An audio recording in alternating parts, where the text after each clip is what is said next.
මම වෛද්‍ය අජිත් උපශාන්ත ලේකම් රජයේ ආයුර්වේද වෛද්‍ය නිලධාරීන්ගේ සංගමය.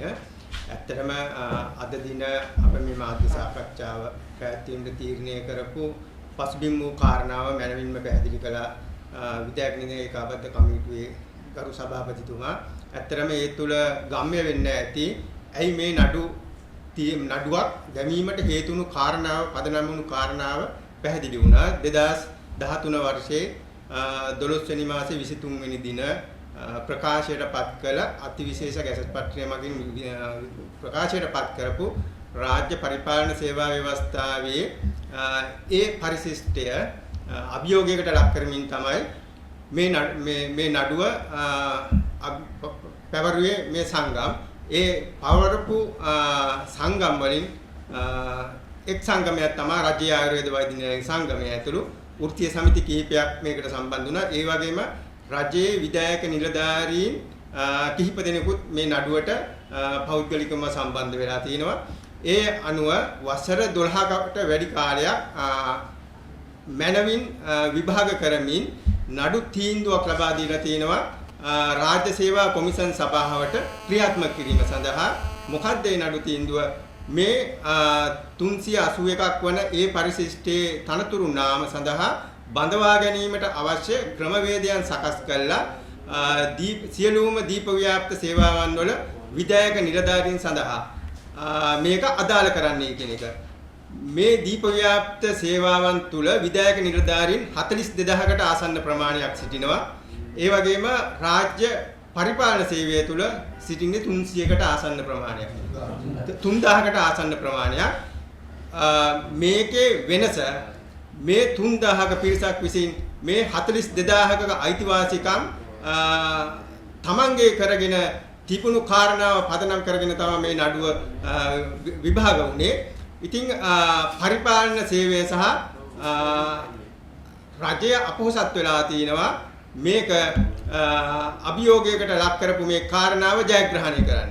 ඒ අනුව උසාවියේ නිවැරදි තීන්දුවක් දීලා තිනවා මේ රට සංවර්ධනය කිරීම සඳහා අවශ්‍ය මාර්ග හෙළපෙහෙළි කරගෙන මේ රට සංවර්ධනය කිරීම සඳහා.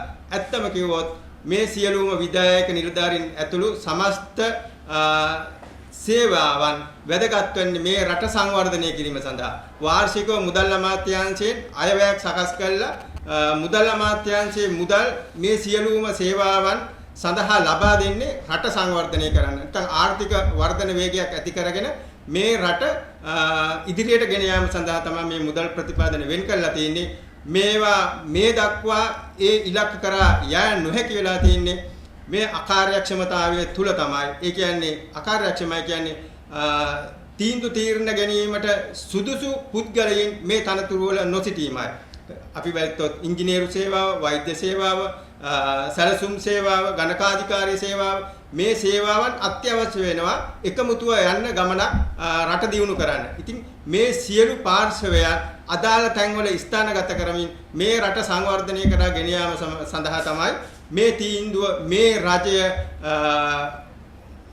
හොඳින්ම අවබෝධ කරගෙන හසුරුවගත යුතුයි. එහෙම නැති වුණොත් 76 සාපේ වාගේම තව ඉස්සරහටත් මේ සාපය රටේ ජනතාව ඉදිරිපත් කරાવી. ඒ හින්දා රජයේ ප්‍රතිපත්ති ප්‍රකාශනය තුළ දක්වා ඇති කාරණාව මනවින් තහවුරු කර ගැනීම සඳහා ලැබුණු මේ අවස්ථාව ශ්‍රේෂ්ඨ අධිකරණය මගින් ලබා දීලා තිනවා. ඒකට සමානුගාතීව කටයුතු කරමින් රට ඉදිරියට ගෙන යාමේ වැඩපිළිවෙල සකස් කරන මෙන් අපි ඉල්ලා සිටිනවා වර්තමාන රජයෙන් මේක හකුලා ගැනීමට අවශ්‍ය මම්පෙත් විවර කරගන්න එපා. මොකද මාස දෙකක කාලයක් මේ වෙන විට ගත වෙලා තිනවා. පෙබරවාරි 25 ඉඳලා අප්‍රේල් අද 27 මේ වෙනකොට මාස දෙකක කාලයක් ගත වෙලා තිනවා. විවිධ උපාය මාර්ග පාවිච්චි කරමින් මේක ආපස්සට හරවන්න උත්සාහ කරන්න එපා. සභාපතිතුමා කිව්වා වගේම මේ වෘත්තීය සමිති මෙතනින් එහාට ඊළඟ ක්‍රියාමාර්ග වලට බොහෝ දුරට පෙළඹෙන්න පුළුවන්. ඒ හින්දා රජයෙන් අපි ඉතාමත්ම ඕමනාකමින් ඉල්ලා සිටිනවා මේ නඩු තීන්දුව ක්‍රියාත්මක කිරීම සඳහා අවශ්‍ය මැදිහත් වීම කරන්නයි කියන එකත්. ඒ වගේම රාජ්‍ය සේවා කොමිෂන් සභාවටත් අපි ඉල්ලීමක් කරනවා මේ හරහා මේ සඳහා මැදිහත් වෙලා මේ තනතුරු බඳවා ගැනීමට අවශ්‍ය ක්‍රමවේදයන් සකස් කරමින් මේ වසර දෙක තුල මේ ක්‍රියාමාර්ගය ස්ථාවර කරන්නයි කියන එක. බොහොම ස්තුතියි.